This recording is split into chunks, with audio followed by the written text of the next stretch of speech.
But first, the England cricket team has just been announced ahead of James Anderson's farewell international test. We can cross live to James Cole, who's at Lord's for us, ahead of the first of their three-match series against the West Indies. Good to see you, James. Some fresh faces then for England. Yeah, we knew England would say farewell to Anderson this week at Lord's. They're also going to say hello to two debutants, two new Test players. We also knew that Jamie Smith would be one of them, the Surrey wicketkeeper batsman, because he was included in this squad ahead of Ben Foakes and Johnny Bairstow. So he plays and wears the gloves at 7 for England. But they've also handed a debut to his Surrey teammate, Gus Atkinson, who's been in and around the Test squad. He went to India in the winter but didn't feature. He's also played white ball cricket for England already. He's impressed with Surrey. He's obviously impressed the coaches here, and he will make his debut against the West Indies starting on Wednesday. They've also opted England to play Shoaib Bashir, a specialist spinner here. He's been picked ahead of Jack Leach in this squad. He's just 20 years old, and he was actually born 4 months after James Anderson made his Test debut here back in 2003. So it shows you the contrast in generations and ages in this team to take on the West Indies. Here is the team in full. We knew the batting lineup would be stable with Zach Crawley and Duckett opening. At 3, it's Ollie Pope. 4, Joe Root. Harry Brooks at 5. Ben Stokes is at 6. And bowling again. Crucially, he now plays as an all-rounder. We saw him having a bowl early on. He looked good. That changes the dynamic and the balance of England's bowling attack in a really, really positive way. Jamie Smith, as I say, debuts, wears the gloves. Chris Woakes at 8 plays his first Test since last summer's Ashes. Atkinson debuts at 9. Shoaib Bashir at 10. And James Anderson, at 41 years young, will play his 188th and final Test match here, starting on Wednesday. Yeah, and I guess, James, all eyes are going to be on him, aren't they? And there were some strong words from him earlier on, saying it wasn't his choice. He doesn't seem quite ready to stop playing international cricket, does he?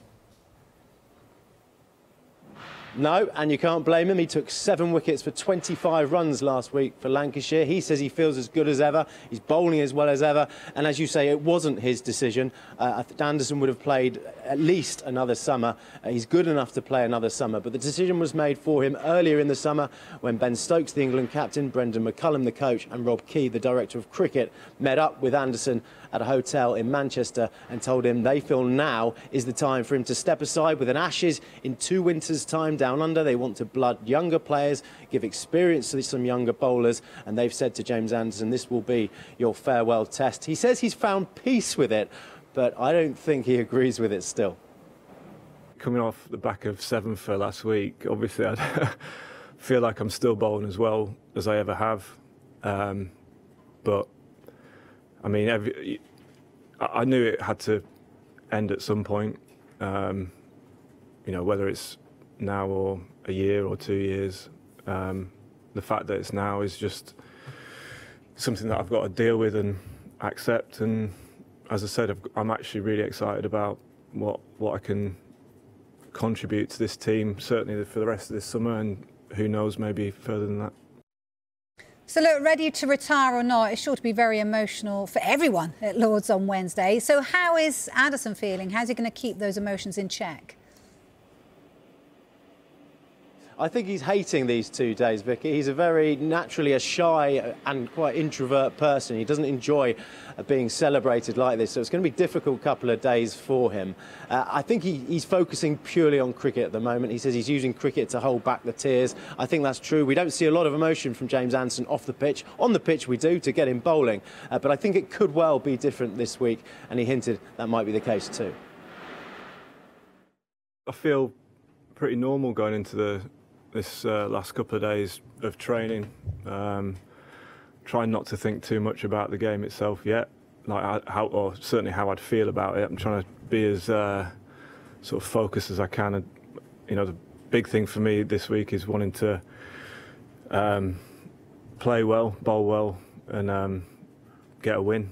So that's what I'm trying to focus on, really. And I'm sure that the emotions during the week will change, but right now that's what I'm trying to focus on to stop myself crying. So yeah. So there's a changing of the guard here in the England Test team. It's going to be a farewell for James Anderson, but they will hand debuts to 2 players at Lords on Wednesday. Surrey's wicketkeeper batsman Jamie Smith and their fast bowler Gus Atkinson. It really is a new era for this Test team, and it's being billed as Bazball 2.0. I'm not so sure about that phrase and whether we're going to carry on saying that like we have Bazball for the last couple of years, but it's definitely a changing of the guard in terms of England's Test side. Yeah, it certainly is indeed. Thank you very much, James. So, will the West Indies end a 36-year wait for a Test win at Lords, or will Jimmy Addison sign off in style as he bids farewell to Test cricket? Live coverage of the first Test starts at 10 a.m. Wednesday morning on Sky Sports Cricket.